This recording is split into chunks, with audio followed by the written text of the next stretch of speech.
So as Simon said, my name's John Norris. I work as the head of content at Rocket Mill, but I believe Reese gave you the pitch for us earlier, so I'll skip right past that. My kind of interpretation at the moment of what content marketing is basically that. It's engaging content that you're creating for an audience of likely customers. You're not speaking to anyone, you're not speaking to the whole world, you're speaking to people who you think are likely to buy your products. And that's what makes it different from kind of traditional publishing, who are just trying to attract an audience, broadly speaking. And if you kind of unpack that statement a bit, there's actually two different disciplines within that. So the first one, you have to create engaging content. And the second one is finding that audience of likely customers. So what you're looking at there is creativity in the first instance. You know, it's publishing. You have to write interesting prose, you have to take interesting photos, you have to make engaging videos. And then the audience of likely customers is more around data analysis. You have to know where to find those people. You have to know what they engage with. So there's really, I think, two skills involved in content marketing. If you were to take your kind of traditional sales funnel, if you like to think of things that way, when people are very late stage in their buying journey, when they're kind of really considering buying things, content marketing maybe doesn't work so well. If they're just in the awareness or interest stage, if they're just shopping around, if they maybe perhaps even don't know what they want to buy yet, that's when content marketing can work really, really well. It's about engaging people when they're in that very, very early stage. So what content marketing is not, for my money, is when your boss turns around to you and says, I've seen a lot of other companies have a blog, we should probably have a blog. I've seen a lot of companies do that, and invariably if that happens, it goes on for a few months, then it dies, and then you have this kind of quite almost embarrassing area of your website where you published some stuff 3 years ago and now it's kind of sitting there and it's like, oh, don't click on that. So, you know, there has to be a purpose behind it. A lot of the other speakers today have talked about starting with what your goals are, and the same is true of content marketing. Your goal shouldn't be to publish a thing, your goal should be to attract customers. It's just the method you're using is publishing. And this is what content marketing in 2016 is a bit of this, which is what content marketing was maybe 5 years ago, which is basically saying, these are all the things that we need to rank for in Google. Let's make a page that talks about each of these things, and then hopefully we'll rank well in Google. That should be part of building your website. That should be a technical SEO and a web design task. That's not part of content marketing for the purposes of this talk.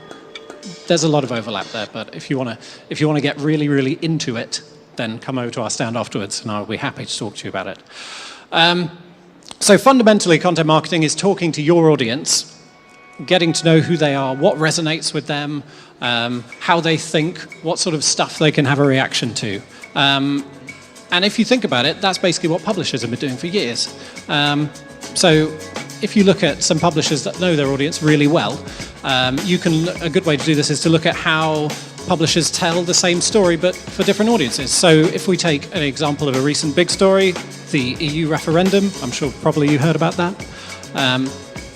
The way the UK papers covered it was very, very striking. If you take the more left-leaning papers, the day the referendum result happened, very sad, very maudlin, we lost.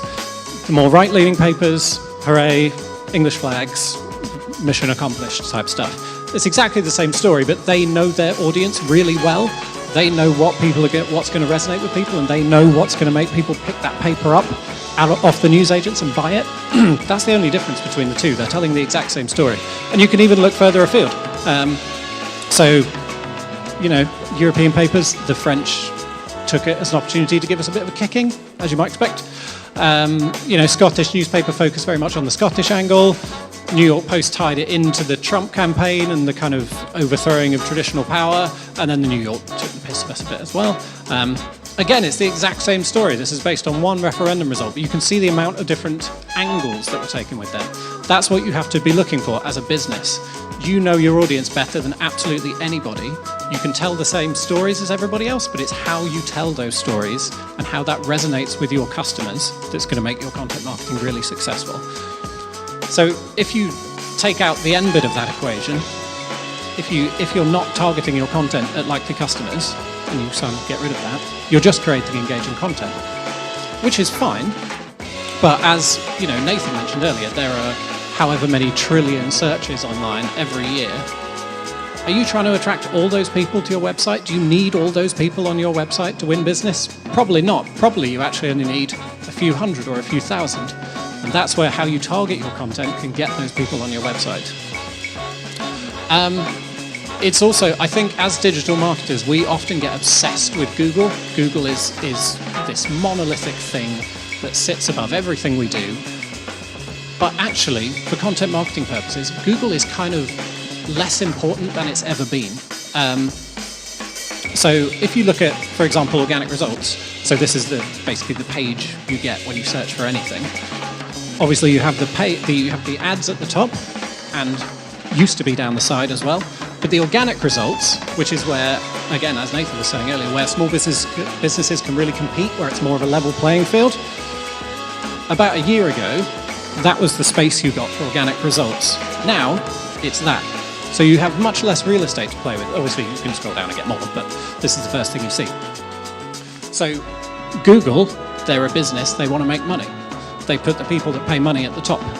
Small businesses, who might be ranking organically, going further and further down.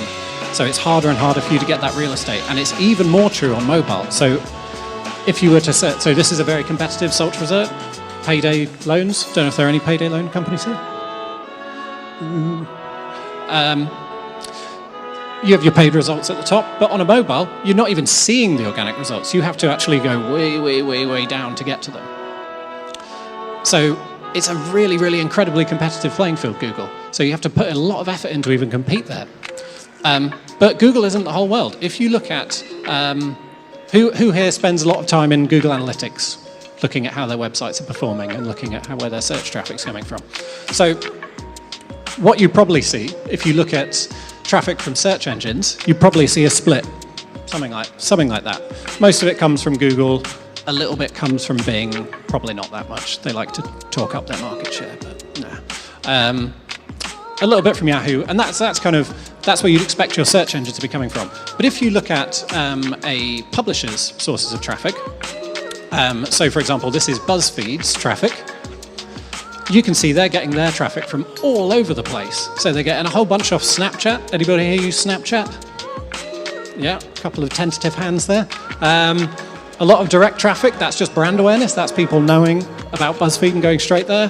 They get loads from YouTube, all those videos that you see popping up in your Facebook feed about, 6 cats that fell down wells or whatever. A lot of traffic from Facebook. And actually, their organic search traffic is that. It's that tiny slice. So they almost don't even care about organic search because their traffic comes from other places. And that is what content marketing can do.